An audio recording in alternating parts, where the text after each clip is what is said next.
Welcome to Kavitha recipe Tamil. இன்னைக்கு பார்க்க போற ரெசிபி ரொம்ப அருமையான தைப்பூசத்துக்காண்டி என்னெல்லாம் செஞ்சுருக்கோங்கிறத வாங்க பார்க்கலாம். ஃபஸ்ட்டு சாம்பார் தான் செய்ய போகிறேன். துவரம் பருப்பு நான் குக்கரில் ஒரு 3-4 விசில் வர வச்சு எடுத்து வச்சுருக்கேன். காய் வந்து கத்திரிக்காய், 2 வெண்டைக்காய், கேரட்டு இதைத்தான் வச்சு செய்ய போகிறேன். நீங்கள் எந்த காய் இருந்தாலும் பரவாயில்ல, எடுத்து எடுத்துக்கோங்க. நான் கொஞ்சமாக நெல்லிக்காய் அளவு புளி சுடுதண்ணியில் ஊற வச்சு எடுத்து வச்சுருக்கேன். கொஞ்சம் கொத்தமல்லி, கருவேப்பிலை, வெங்காயம், தக்காளி இதை வச்சு தான் நம்ம செய்ய போகிறோம். இப்போ ஸ்டவ்வை பற்ற வச்சு ஒரு பேன் எடுத்துக்கோங்க. தேவையான அளவு எண்ணெய் சேர்த்துட்டு நல்லா எண்ணெய் சூடாகணும்.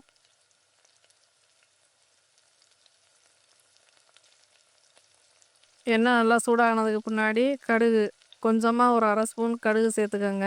எண்ணெய் வந்து நீங்கள் எந்த எண்ணெய் வேணாலும் யூஸ் பண்ணிக்கோங்க. ஏற்கனவே சாம்பார் வீடியோலாம் அப்லோடு பண்ணியிருக்கோம். தேவைன்னா நீங்கள் போய் செக் பண்ணி பார்த்துக்கோங்க. இந்த வீடியோ பிடிச்சிருந்தா லைக் பண்ணி ஷேர் பண்ணுங்கள். மறக்காமல் சப்ஸ்கிரைப் பண்ணிடுங்க. கூடவே ஹைப் பண்ணிடுங்க. இப்போ எண்ணெய் சூடாயிருச்சு. இப்போ கடுகு சேர்த்து கடுகு நல்லா பொரிஞ்சதுக்கு பின்னாடி வெங்காயத்தை இது கூட சேர்த்து நல்லா வதக்கி விடுங்க.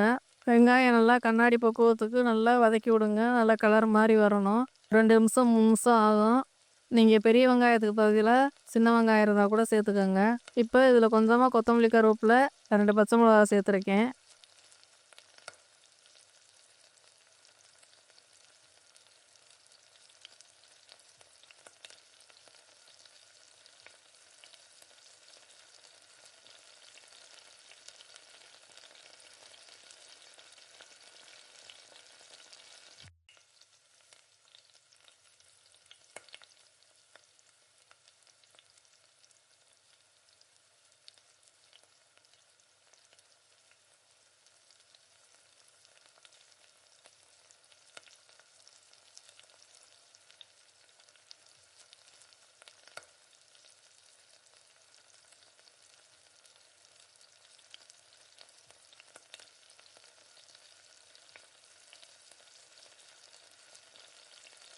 பருப்பில் நான் வந்து பெருங்காயத்தூள் ஒரு 1/2 ஸ்பூன் சேர்த்து நல்லா வேக வச்சு எடுத்து வச்சுருக்கேன். அதனால் நான் இப்போ தாளிக்கிறப்ப பெருங்காயத்தூள் சேர்க்கலை.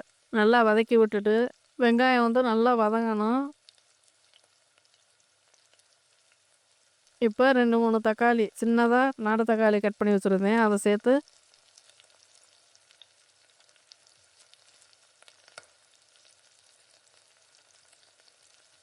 கொஞ்சமாக உப்பு சேர்த்து நல்லா வதக்கி விடுங்க.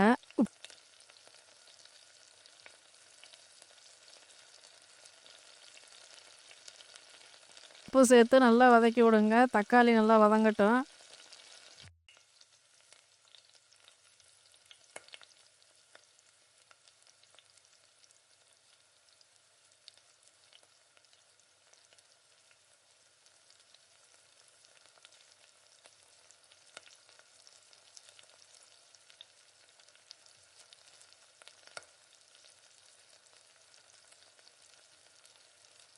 இப்போ கட் பண்ணி வச்சுருந்த காயெல்லாம் நல்லா கழுவிட்டு இது கூட சேர்த்துக்கலாம். இப்போ தக்காளி இந்த அளவுக்கு வதங்கியிருக்கு. இப்போ கட் பண்ணி வச்சுருக்க காயெல்லாம் சேர்த்துடலாம். இந்த காயெல்லாம் சேர்த்து நல்லா வதக்கி விடுங்க.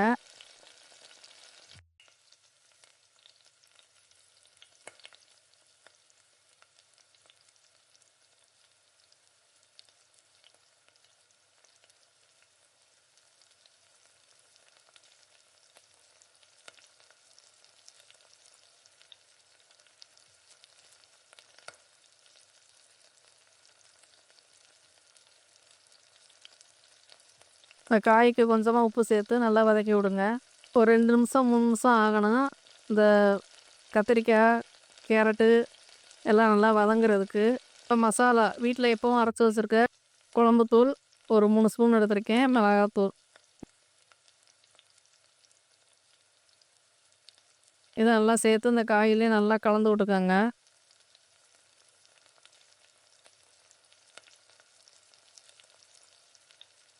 கலந்து விட்டு இந்த ஊற வச்சுருக்க புளியை கரைச்சி இது கூட சேர்த்துட்டு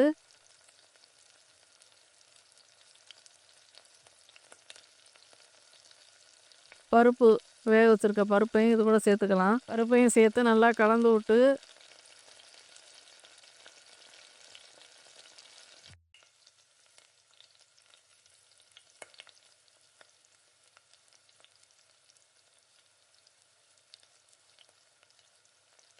தண்ணி தேவைக்கு ஏத்த மாரி தண்ணி சேர்த்துக்கங்க. உப்பு, புளி, காரம் எல்லாமே கரெக்ட்டா இருக்கான்னு செக் பண்ணிட்டு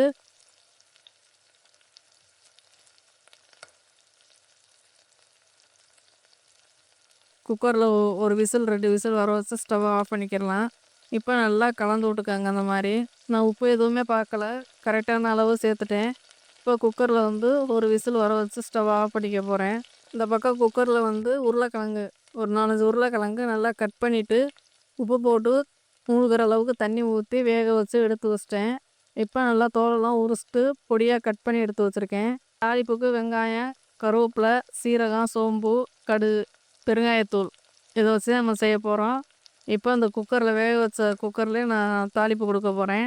கொஞ்சமா எண்ணெய் சேர்த்துட்டு, ஒரு 1/2 ஸ்பூன் சீரகம்,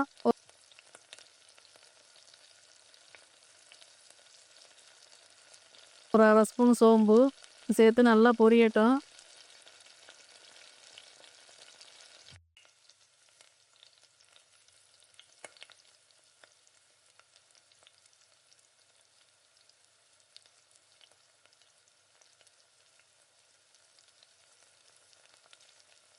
சீரகம், சோம்பு பொரிஞ்சிருச்சு. கொஞ்சமா கடுகு சேர்த்துக்கங்க. கடுகு சேர்த்துட்டு, வெங்காயம் தேவைன்னா நீங்க வெங்காயம் சேர்த்துக்கங்க. இல்லைன்னா அப்படியே கூட வறுத்துக்கங்க. பெருங்காயத்தூள் லைட்டா பெருங்காயத்தூள் சேர்த்துட்டு, வெங்காயம் சேர்த்து நல்லா வதக்கி விட்டுட்டு, நல்லா பொன்னிறமா வரணும்.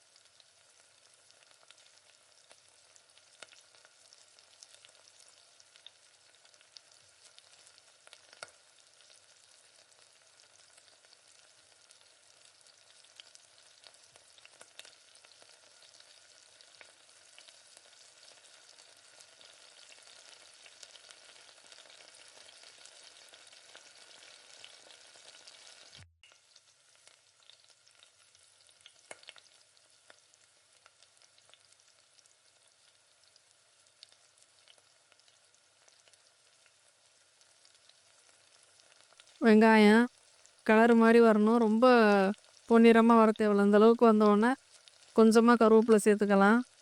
பெருங்காயத்தூள் போட்டு நல்லா வதக்கி விட்டாச்சு. இப்போ இந்த உருளைக்கிழங்குக்கு தேவையான பொடி ஒரு 2 ஸ்பூன் மிளகாத்தூள், குழம்புத்தூள் ஒரு 2 ஸ்பூன் எடுத்து வச்சுருக்கேன். இதை எண்ணெயிலே நல்லா சேர்த்து நல்லா வதக்கி விடணும். சேர்த்து நல்லா எண்ணெயில் வதக்கி விட்டுட்டு உருளைக்கிழங்கு அதையும் சேர்த்து நல்லா வதக்கி விடுங்க.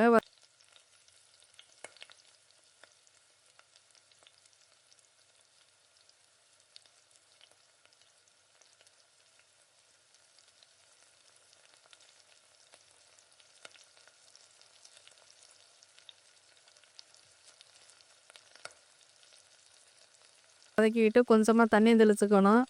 நீங்கள் தெளித்தாலும் சரி, லைட்டாக கொஞ்சம் கொஞ்சம் ஊற்றிக்கிட்டாலும் பரவாயில்ல. ஊற்றிட்டு கொஞ்சம் உப்பு போட்டு நல்லா கலந்து விட்டுக்கோங்க.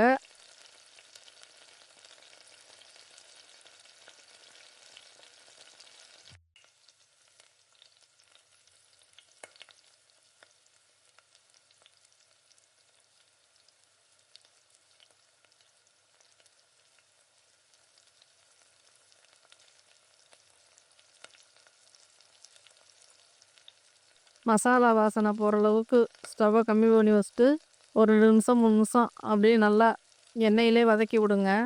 கடைசியாக கொத்தமல்லி இலை போட்டு ஸ்டவ்வை ஆஃப் பண்ணிக்கிடலாம். உருளைக்கிழங்கு நல்லா வறுத்தாச்சு. இப்போ நான் வாழைக்காயும் வறுத்து எடுத்துட்டேன்.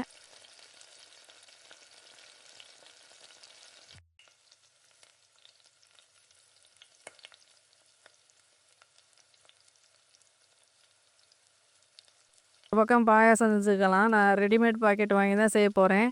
இது பால் பாக்கெட்டு வாங்கி கொஞ்சமாக பால் எடுத்து நல்லா சூடு பண்ணிவிட்டு இதில் கொஞ்சமாக சேர்த்து நல்லா கலந்து விட்டுக்கோங்க. ஒரு 3 நிமிஷம் 4 நிமிஷம் ஆகும் வேகிறதுக்கு. எல்லாமே மிக்சிங் ஆகி தான் வருது. அதனால் நம்ம தனித்தனியாக எதுவும் சேர்க்க தேவையில்ல. அப்படியே கொட்டி ஒரு 3 நிமிஷம் 4 நிமிஷம் அப்படியே பால்லே நல்லா வேக வச்சா போதும்.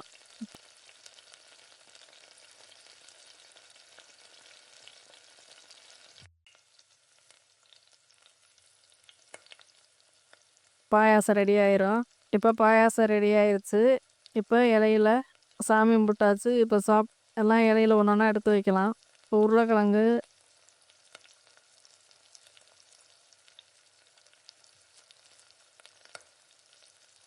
அப்பளம், வாழைக்காய், வாழைப்பழம், பாயாசம், சாப்பாடு, சாம்பார்.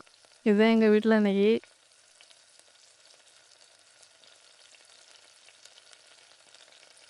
தைப்பூசத்துக்காண்டி விரத சாப்பாடு.